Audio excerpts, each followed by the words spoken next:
Part 2. My Parents and I. Chapter 37. When I arrived home, I was surprised to see that my father's health seemed remarkably unchanged. "So you're home, eh?" he greeted me. Well, still, it's a fine thing you have graduated. Wait a moment, I'll just go and wash my face."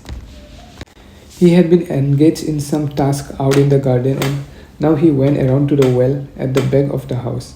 As he walked, the grubby handkerchief he had fixed to the back of his old straw hat to keep off the sun flapped behind him. I considered graduation a perfectly normal achievement, and my father's unexpected degree of pleasure in it was gratifying. "A fine thing you have graduated." He repeated these words again and again. In my heart, I compared my father's joy with Sensei's reaction at the dinner table after the graduation ceremony. He had said congratulations, but his private disdain was evident in his face. Sensei, I thought, was more cultured and admirable than my father, with his unashamed delight. In a final analysis, what I felt was displeasure at the reek of country boorishness in my father's innocence. There's nothing particularly fine in graduating from the university. I found myself responding testily. Hundreds of people do it every year, you know. My father's expression changed. I'm not just talking about the graduation. It's a fine thing, to be sure, but what I'm saying has a bit more to it. If only you would understand what I'm getting at. I asked him what he meant. He seemed disinclined to talk about it at first, but finally said, "What I mean is it's fine for me personally. You know about this illness of mine. When I saw you in the winter, at the end of last year, I had a feeling I might not last more than 3 or 4 months more. 4 more months, and here I am, still doing well. It's wonderful. I can still get around without any trouble. And now you have graduated as well. That's why I'm happy, see? You must realize how it pleases me that this son of mine, whom I raised with such love and care, should graduate while I am still alive and well to witness it. Having someone make such a fuss about a mere graduation must seem boring to you. With all your aspirations, I can see that. But stand in my shoes and you will see it a bit differently. What I'm saying is, it's a fine thing for me, if not for you. Don't you see?" Speechless, I hung my head, overwhelmed by shame that no apology could express. I saw that my father had calmly been preparing to die and had decided it would probably happen before my graduation. I had been a complete fool not to think of how my graduation would make him feel. I took the diploma from my bag and spread it out carefully for my parents to see. Something had crushed it, and it was no longer quite the shape it had been. My father smoothed it tenderly. "You should have carried such a precious thing home by hand, rolled up," he said. "You would have done better to wrap it around something solid." My mother chipped in from beside him.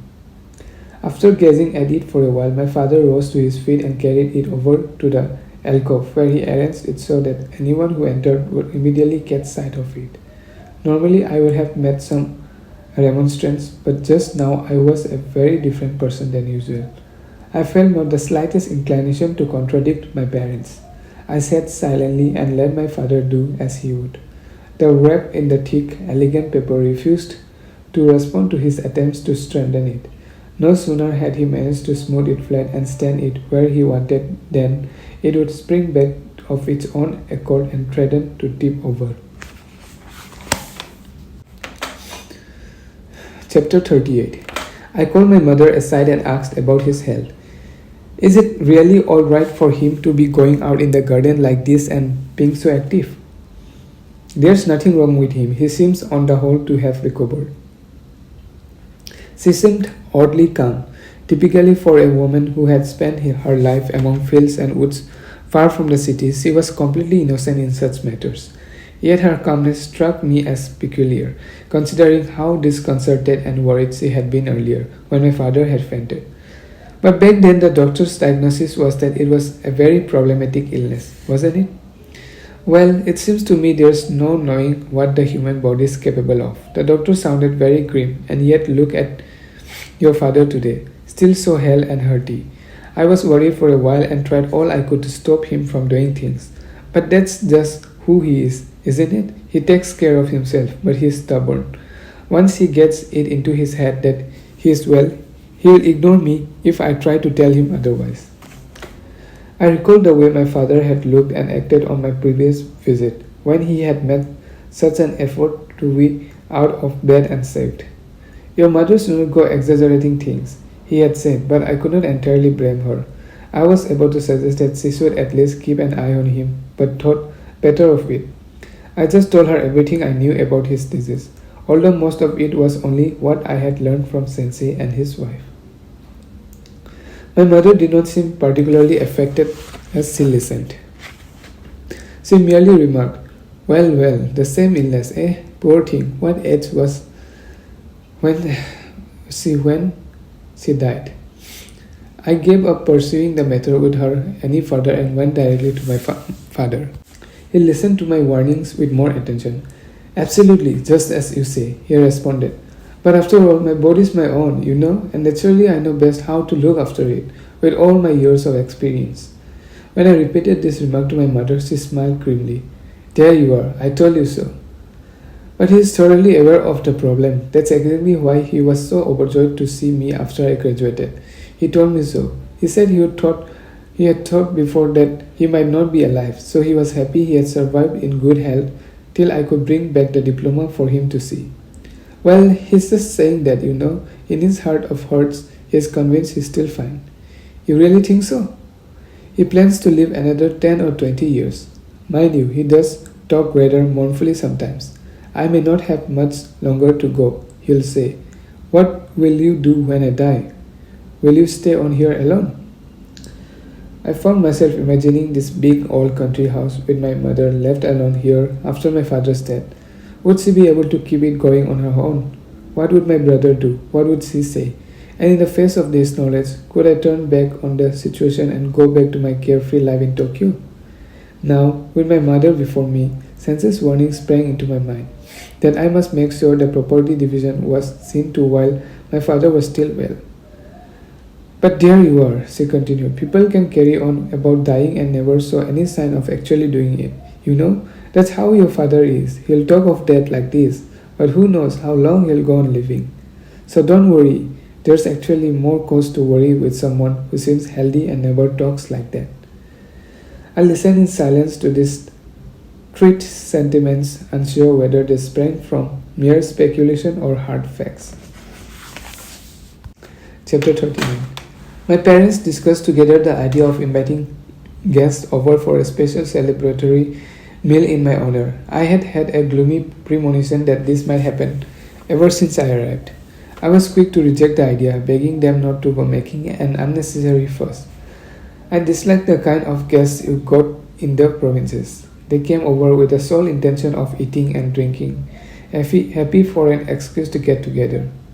Since childhood, I had suffered at having to be present at the table with these people.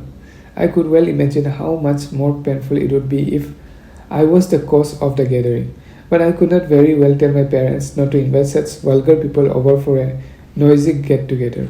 So I contented myself with stressing that I didn't want all this fuss about nothing.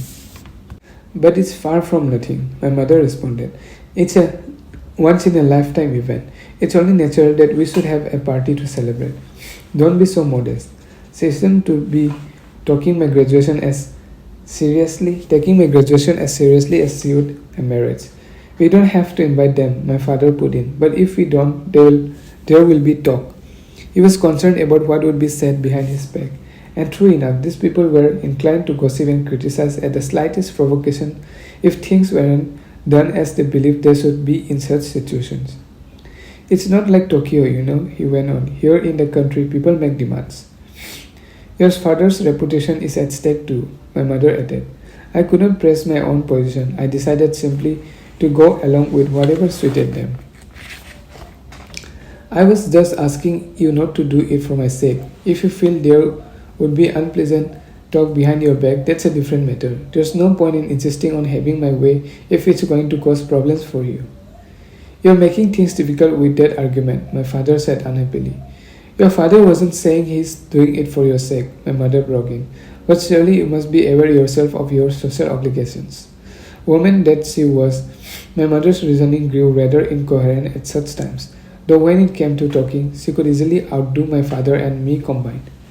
All my father said was, It's a shame that an education just gives people the means to chop logic.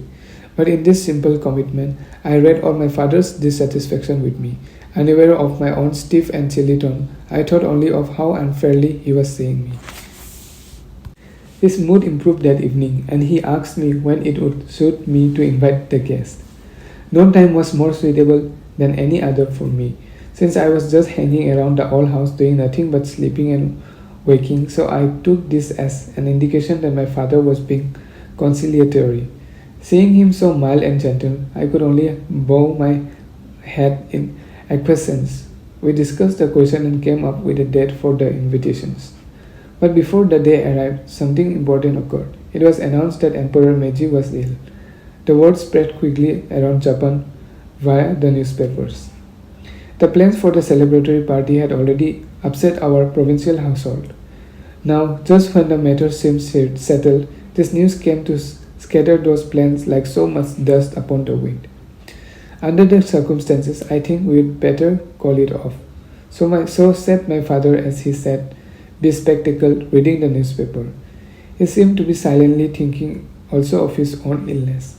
For my part, I recalled the sight of the emperor when he had so recently come to the university, as was the custom for our graduation ceremony. Chapter 40. A hush fell over our big old echoing house and its few inhabitants. I unpacked my wicker trunk and tried to read, but for some reasons I felt restless. I had been far more happily focused and able to study back in my second floor room in hectic Tokyo, turning the pages as the distant streetcars rattled in my ears. Now as I read, I was inclined to drop my head onto the desk and nap. Sometimes I brought out a pillow and indulged in a real sleep. I would awaken to the pounding song of cicadas. That sound, which seemed like a continuation of my dreams, suddenly tormented my ears with painful intensity. As I lay motionless, listening, sad thoughts would sometimes settle over me.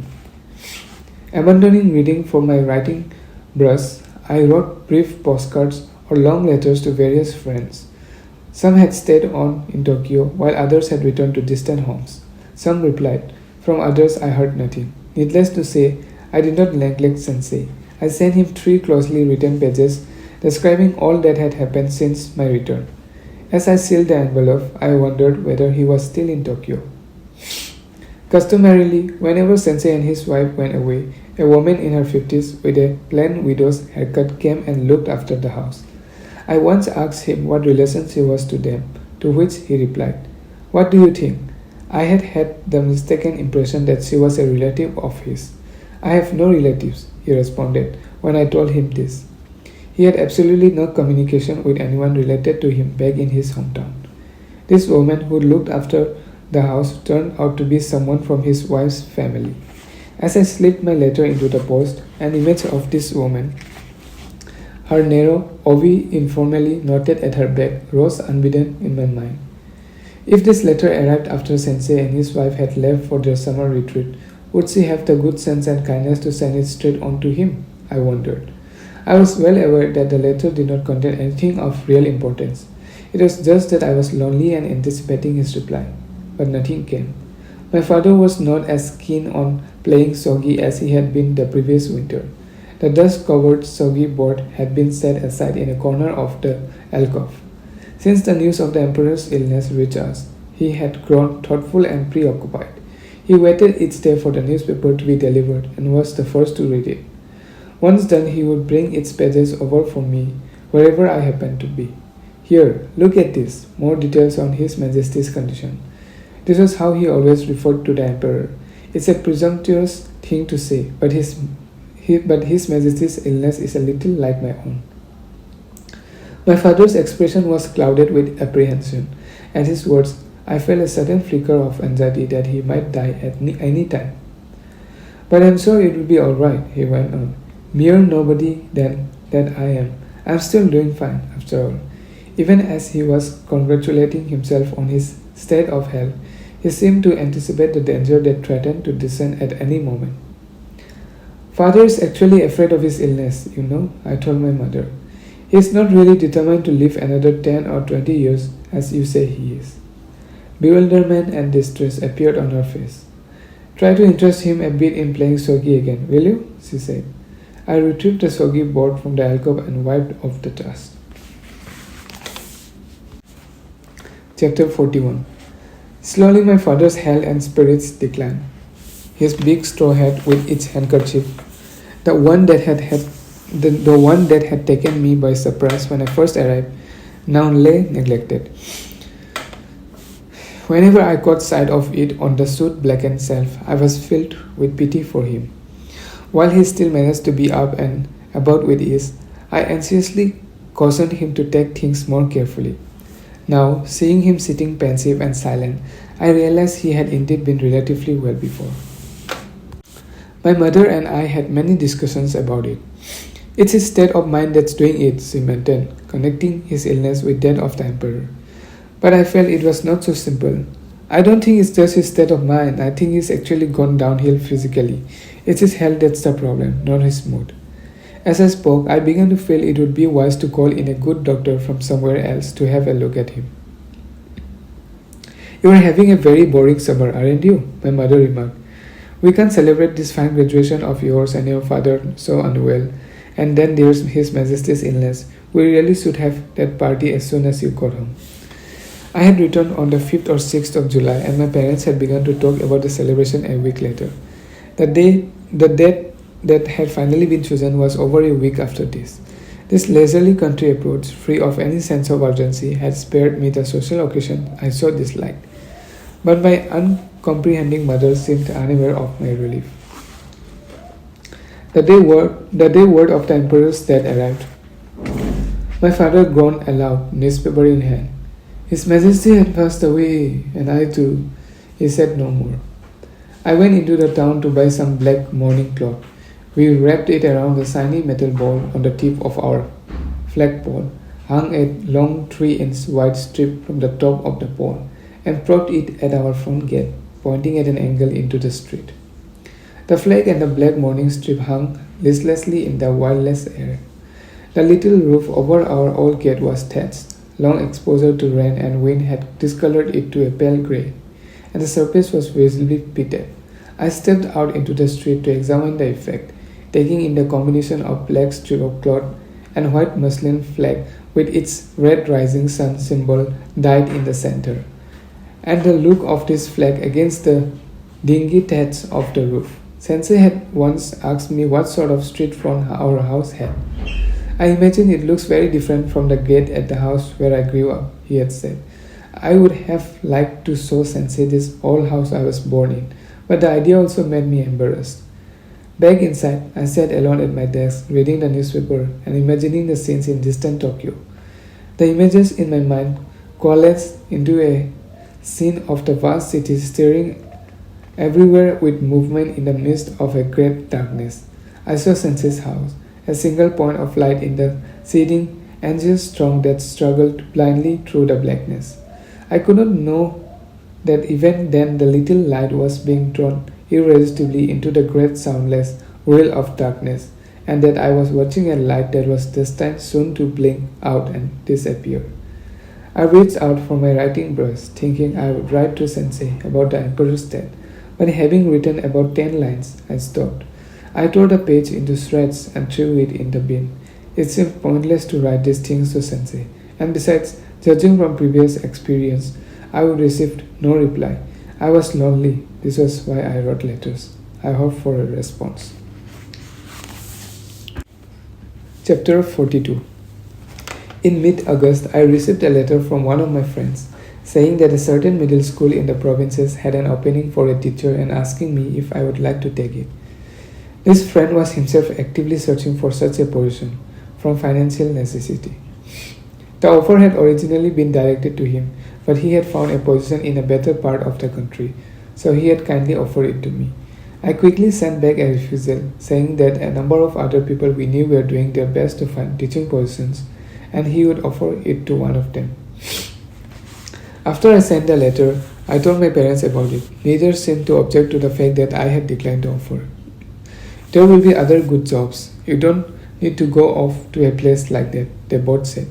Behind these words, I read their exaggerated expectations for my future. Unthinkingly, they seemed to assume I would be able to find a position and salary far above what I could hope for as someone freshly graduated. It's actually very difficult to find a decent person these days, you know. I'm in a different field from my brother, remember, and we are different generations. Please don't go as assuming it will be the same for me as for him. But you must at least get yourself some independent means now that you are graduated, or it makes things awkward for us too, my father said. How do you think I would feel if people asked, "What's your son doing now that he is through university?" And I could not reply? He frowned unhappily. His view of life was firmly confined to the little world where he had spent his life. Inquisitive locals had been asking him how much salary a graduate could expect to earn, guessing at princely sums of around 100 yen a month. That made him uncomfortable, and he very much wanted to get me settled into a position that would save his face. My own point of view, based as it was on the great cosmopolitan world of Tokyo, made me seem to my parents as bizarre as someone who walked upside down. Even I found myself on occasion considering myself this way. My parents were so many light years from my own position that I couldn't begin to confess what I really thought, so I held my tongue. Why don't you go to this sensei you keep talking about and ask for his assistance? My mother suggested. This is surely the very moment he could help. These were the only terms in which she could comprehend sensei, but this was the man who had urged me when I got home to ensure that I got my share of the property before my father's death. He was hardly likely to try to find me a position. What does your sensei do for a living? My father inquired. It doesn't do anything. I thought I had told them this long ago, surely my father remembered. So why doesn't he do anything, eh? I would have thought someone you respect so much would be in a profession. My father was gently taunting me. To his way of thinking, usual people must be out in the world engaged in something suitably impressive. There you are, he was insinuating, the fellow worthless. That's why he is lazing about doing nothing. Look at me now. I don't get a salary, but I'm far from idle, you know. I remained silent. If he is as fine as a person as you say, you will surely find you a position, my mother said. Have you tried asking? No, I replied. Well, what's good of that? Why won't you go ask? Why won't you ask? Go on, write a letter at least. I replied vaguely and stood up. Chapter 43. My father was clearly afraid of his illness, yet he wasn't the type to plague the doctor with difficult questions when he came to visit. For his part, the doctor kept his opinions to himself and made no pronouncements. My father was apparently giving some thought to what would happen once he died, or at any rate he was imagining the posthumous household. Giving your children an education has its good and bad points, I must say. You go to the trouble of training them, and then they don't come home again. It seems to me an education is the easy way to split up a family. Thanks to my brother's education, he was living far away, and my own education had resulted in my decision to live in Tokyo. My father's grumblings were perfectly understandable. He must certainly have been feeling forlorn at the thought of my mother left all alone in this big old country house they had lived in so long together. My father was one of the firm belief that there could be no change in the house, and that my mother would remain there until the day she died. The thought of leaving her to live out her lonely existence in this echoing cell of a place filled with him with anxiety, and yet he was insisting I find a job in Tokyo. I found this contradiction rather funny, but it also pleased me since it meant I could go back to live in the city. In their company, I was forced to pretend that I was doing my very best to look for a job. I wrote to Sensei, explaining the situation at home in great detail. I asked if he could recommend me for any position, and I assured him that I would be happy to do whatever was in my power. As I wrote, I was aware that he was unlikely to take any notice of my request, and that even if he wished to help me, he lacked the context to be able to do so. But I did think that the letter would at least elicit a response from him. Before I sealed it, I said to my mother, I have written to Sensei, just as you wanted. Here, have a look. As I had anticipated, she didn't read it. Have you? Well then, be quick and send it off. You should have done it this long ago without having to be told. She still thought of me as a child, and indeed I still felt like one. But a letter by itself isn't enough, I said. Nothing will happen unless I am there in person. I really ought to go back to Tokyo around September. That may well be true, but you never know what fine offer may come up in the meantime, so it's best to put in an early request. Yes, I replied. Anyway, I'll tell you more when Sensei's answer comes. He'll certainly reply. I was in no doubt that he would. Sensei was a meticulous man. I waited expectantly for a letter from him, but I had assumed wrongly. A week passed and still nothing arrived. He must have gone off somewhere to escape the summer heat. I told my mother, forced to defend him with some explanation. This justification was intended not only for her, but for myself. I needed a hypothesis that would somehow justify Sensei's silence to spare myself a growing unease. From time to time, I forgot my father's illness and felt inclined to escape back to Tokyo early. My father himself forgot that he was ill, in fact. Anxious though he was about the future, he made no moves to deal with the problem. Time passed, and I found no opportunity to bring up the matter of the division of property with him as Sensei had advised. Chapter 44. When September arrived, I was impatient to return to Tokyo. I asked my father if he would continue to send money for a while, as he had for my studies. While I'm here, you see, I can't find myself the position you say I should, I said. This was my explanation to him for returning to Tokyo. Of course, I added he need only send the money until I found myself a job. Privately, I felt that such a thing was unlikely to actually come my way. My father, on the other hand, knew nothing of actual circumstances and firmly believed the opposite. Well then, it's only for a short while, so I'll see what I can do. But not for long, you understand? You have to get yourself some good work and become independent, you know? You really should not have to rely on anyone from the day you graduate. Young people these days seem just to know how to spend money and never think of how to make it. He had various other things to say on the subject as well, including, in the old days children fed their parents, but these days they devour them. I heard him out in silence. When his lecturing seemed to have run its course, I stood quietly to leave.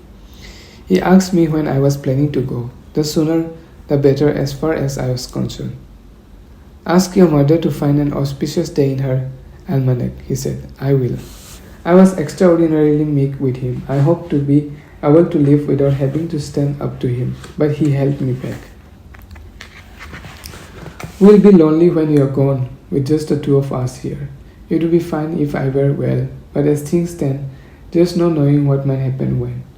I did my best to console him and returned to my desk. Sitting among my jumble of books, I thoughtfully turned over in my mind my father's unhappy words and what lay behind them. As I did so, I heard again the cicada song. This time it wasn't a continuous shrill but the intermittent call of the cicada known as Tsutsukuboshi, which sings toward the end of summer.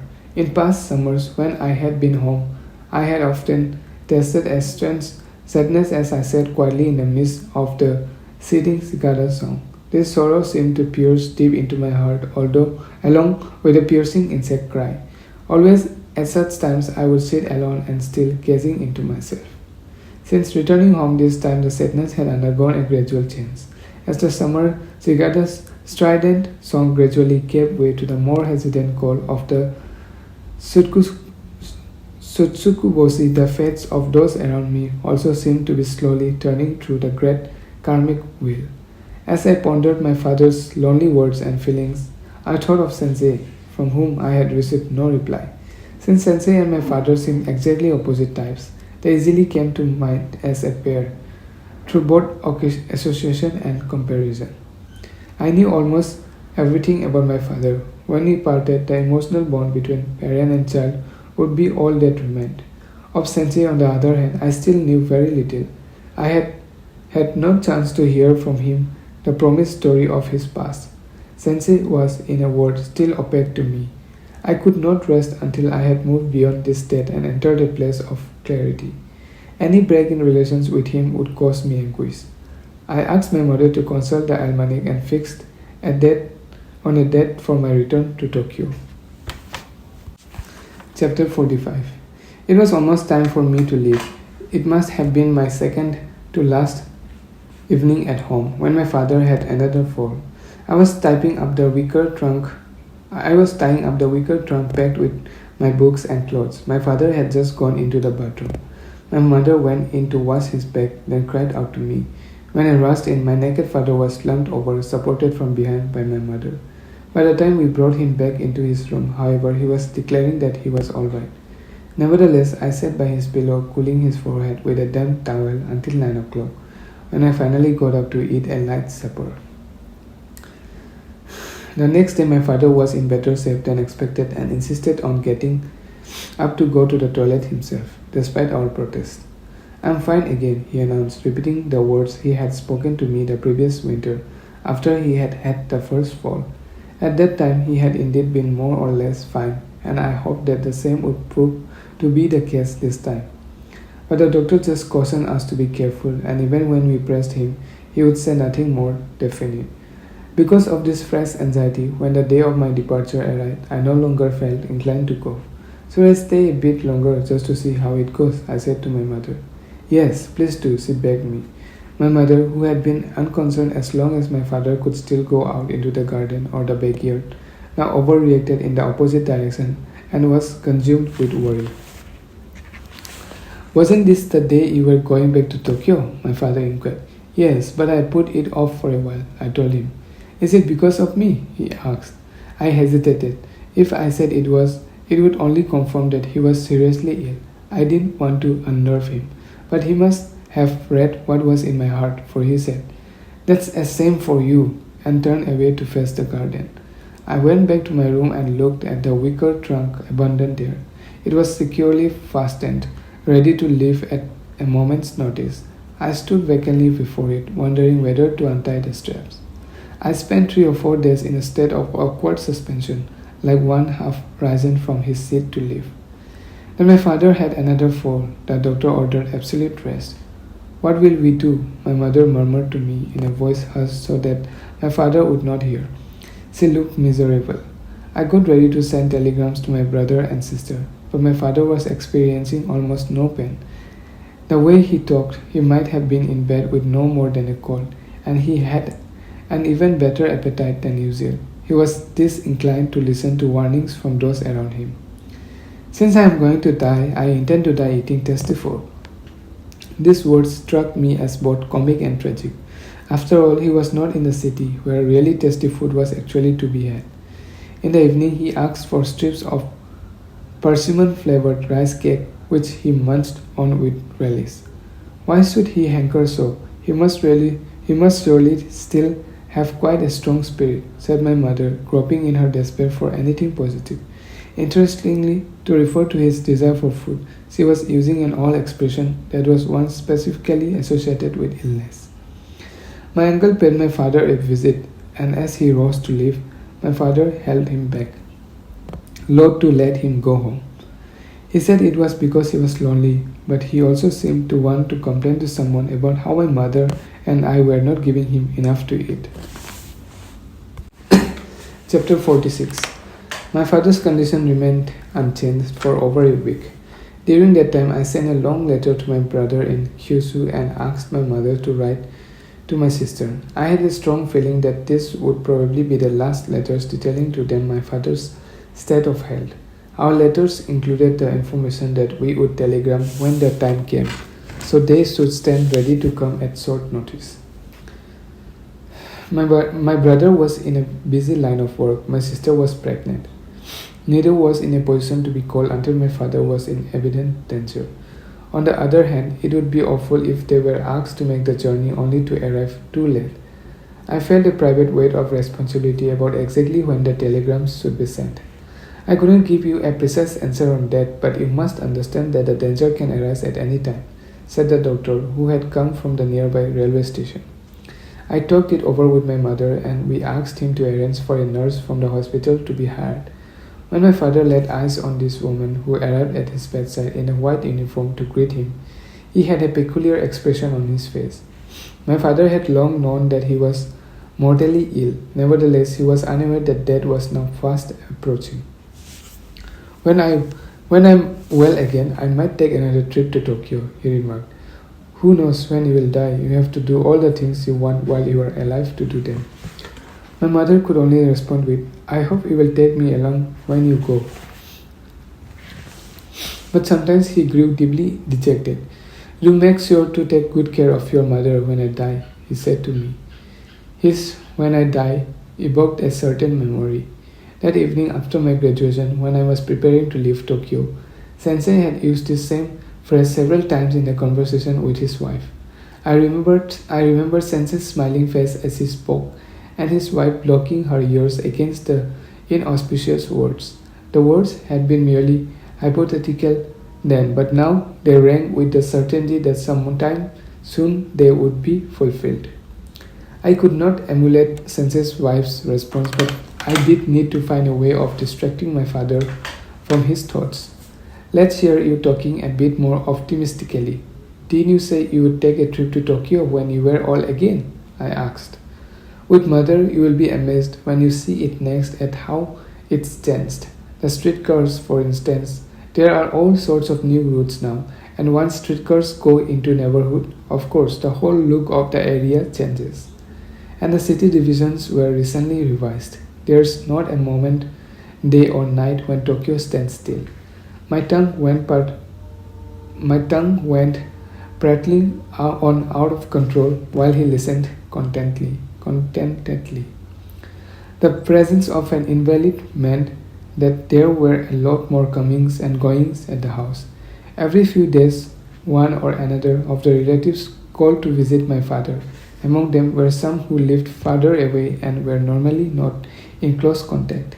One remarked as he left, I was wondering how he would be, but he seems quite well. He talks without effort, and I must say, to look at his face, he hasn't lost a bit of weight.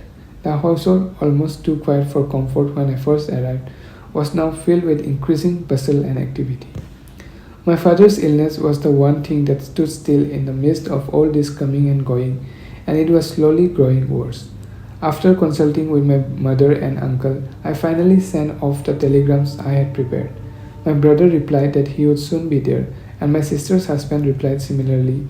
Her previous pregnancy had ended in a miscarriage, and her husband had already intimated that they were taking particular care that it would not become the pattern, so he would probably come in her place. Chapter 47. Amid all this unrest, I nevertheless found time to sit quietly. Occasionally, I even managed to open a book and read 10 pages or so before I was distracted. The trunk I had packed and closed had been reopened, and I retrieved things from it as the need arose. I reviewed the schedule of study I had set up for myself back in Tokyo. I had not achieved even a third of what I had hoped to do. The same depressing things had happened numerous times before, it's true, but rarely had my study gone less according to plan than this summer. I tried telling myself that this was probably simply the way it goes, but nevertheless, my sense of failure oppressed me. Huddled unhappily in self-castigations, I also thought of my father's illness. I tried to imagine how things would be after his death, and this thought brought another, the thought of Sensei. At both ends of the spectrum of my misery were poised the images of these two men, so opposite in social standing, education, and character. Once when I left my father's bedside and went back to my room, my mother looked in and found me sitting alone, arms folded amid my jumble of books.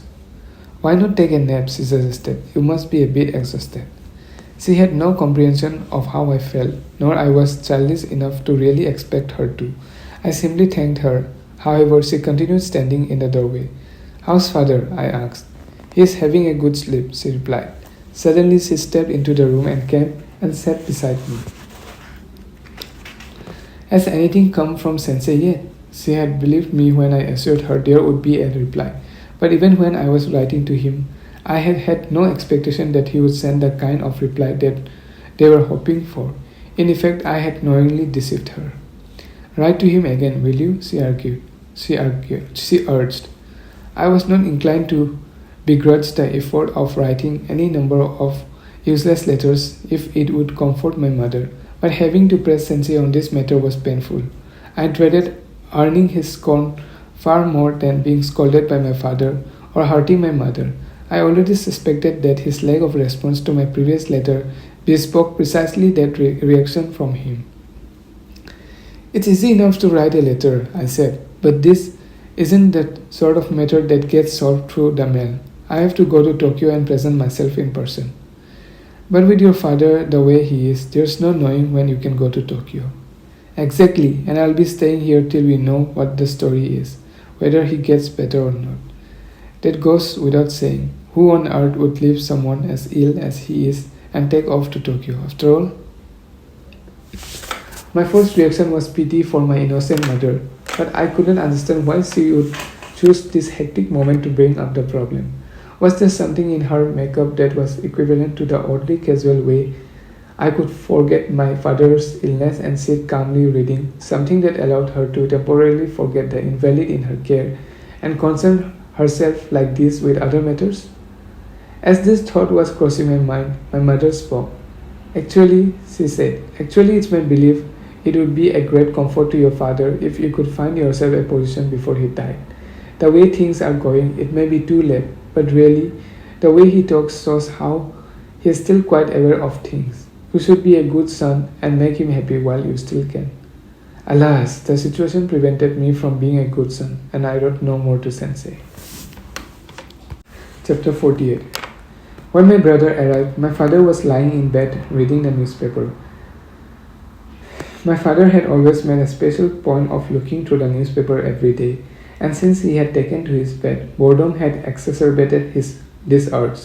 My mother and I held our tongues, determined to indulge him in any way he wanted.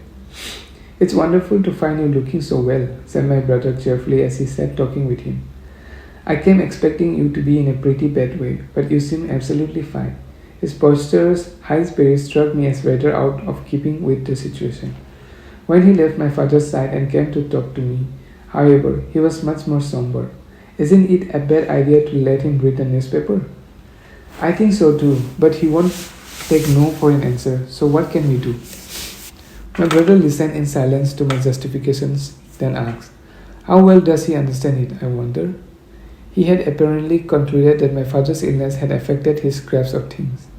He understands just fine, chimed in my sister's husband, who had arrived at about the same time. I spent 20 minutes or so at his bedside talking about this and that, and there was no sign of a problem. He may well last a while yet, to judge from how he seems. He was far more optimistic than we were. My father had asked him a number of questions about my sister.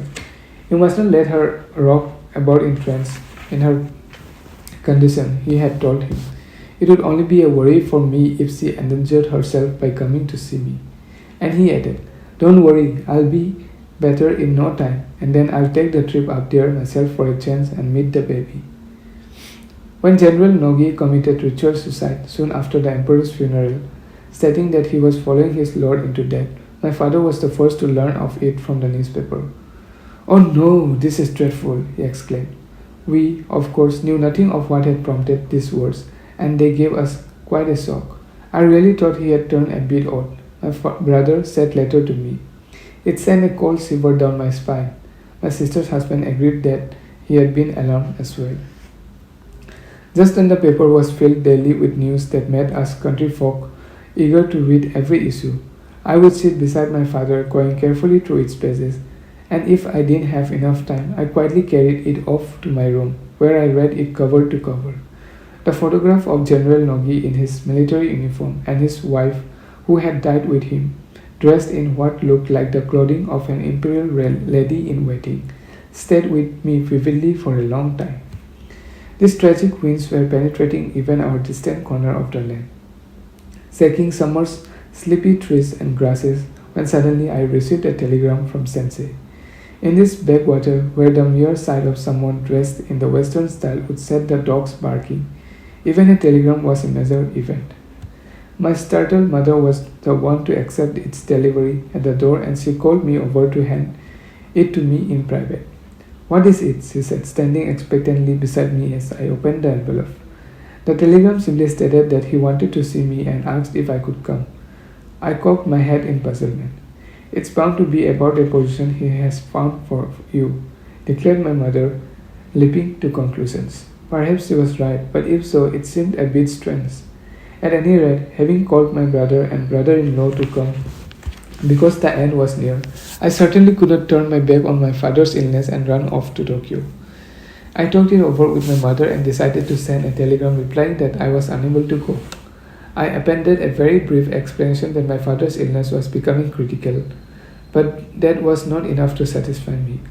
Letter follows, I added, and the same day I sent off a letter detailing the situation. It's such a shame it's come at such a bad time, my mother said ruefully, still convinced the summons had to do with some poison he had found for me. Chapter 49. The letter I wrote to Sensei was a fairly long one, and both my mother and I assumed that this time he would answer. Then 2 days later, another telegram arrived from me. All it said was that I need to come. I showed it to my mother. "He must plan on sending a letter about it," she said, still insisting on interpreting things in terms of the position that Sensei was helping me procure. I wondered if she might be right, though it did not fit the Sensei I knew. The proposition that Sensei would find a position for me struck me as out of the question. Anyway, my letter would not have reached him yet, I said firmly. He clearly sent this telegram before he read it. "That's true," said my mother solemnly, appearing to ponder the matter. Although the mere fact that he had sent the telegram before he read the letter could have given her no fresh information. That day the doctor was coming with the hospital's head physician, so we had no more opportunity to discuss the subject. The two talked about my father and gave him an enema, then left. Ever since the doctor had ordered total rest, my father had needed help to urinate and defecate. Fastidious man that he was, at first he lauded the process, but his physical incapacity meant he had no option but to resort to a bedpan. Then perhaps his illness slowly dulled his reactions, for he gradually ceased to be concerned by excretion difficulties. Occasionally he would soil the bedclothes, but although this distressed those around him, he seemed unperturbed by it.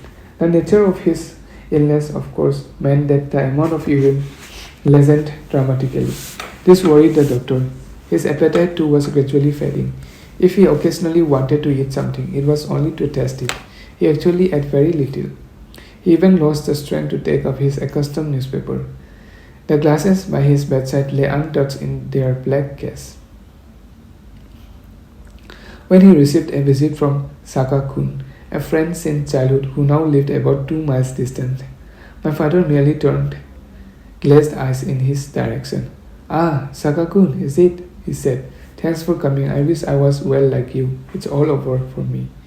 "You are the lucky one," Saka-kun responded. "Here you are with 2 sons graduated. A little illness is nothing to complain about. Look at me now, wife dead and no children. The best you can say for me is I'm alive. What pleasures mere good health, eh?" A few days after Saka-kun's visit, my father was given the enema. He was delighted and grateful at how much better the doctor had made him feel, and his mood improved. He seemed to regain some of his will to live. Perhaps swayed by this improvement, or hoping to boost him further, my mother proceeded to tell him about Sensei's telegram, quite as if a position had already been found for me in Tokyo as my father wished. It made me cringe to sit there listening to her, but I could not contradict her, so I held my peace. My father looked happy. "That's excellent," my brother-in-law remarked. "Do you know yet what the position is?" asked my brother. Now things had gone so far, I lost the courage to deny the story. I prevaricated with some vague reply, incomprehensible even to myself, and left the room. Chapter 50. My father's condition deteriorated to the point where the fatal blow seemed imminent, only to hover there precariously. Each night the family would go to sleep feeling that tomorrow might well be the day of reckoning. He was completely free of the kind of pain that is a torture for others to witness. In this way, at least, he was easy to nurse. We took care to ensure that someone was always taking his turn by the bedside, but the rest of us could usually settle down to sleep at a reasonable hour. Once, when I could not go to sleep for some reason, I mistakenly thought I heard my father faintly groaning. I slipped out of my bed in the middle of the night and went to check on him. That evening, it was my mother's turn to stay up with him. I found her asleep beside him, her head resting on her crooked arm. My father lay peacefully at her side, like one laid gently down inside in a deep sleep. I tiptoed back to bed again. I shared a bed under a mosquito net with my brother, while my sister's husband, who was treated more as a guest, slept alone in a separate room. Poor Seki, my brother said. Seki was our brother-in-law's family name. He has got here day after day when he ought to be getting back. But he can't really be so busy if he can stay on like this, I said. You're the one who must be finding it difficult to stay so long. There's no help for it, is there? There isn't an everyday matter after all. This isn't an everyday matter after all. So our conversation went as we lay there side by side.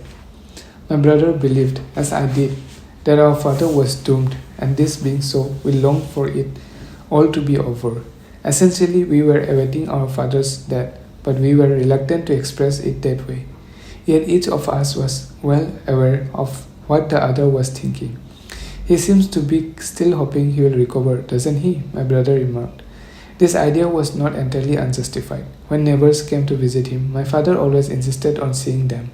He would then proceed to apologize that he had not been able to invite them to my graduation celebration, sometimes adding that he had made amends once he was better.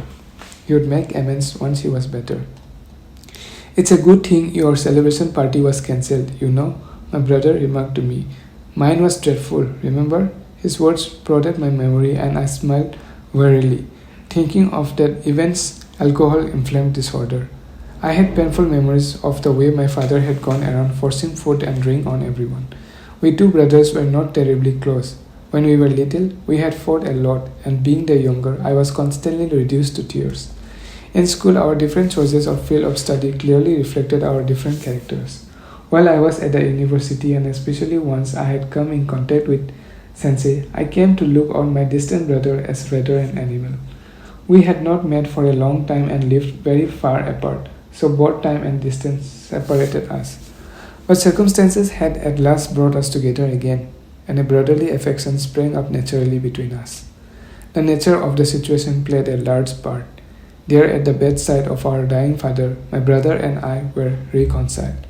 What do you plan to do now? My brother asked me. I responded with a question of a completely different order. What's the situation with the household property? I have no idea. Father hasn't said a thing about it yet. But as far as actual money goes, it won't amount to much, I'm sure. As for my mother, she continued to fret over the awaited letter from Sensei, badgering me with reminders about it.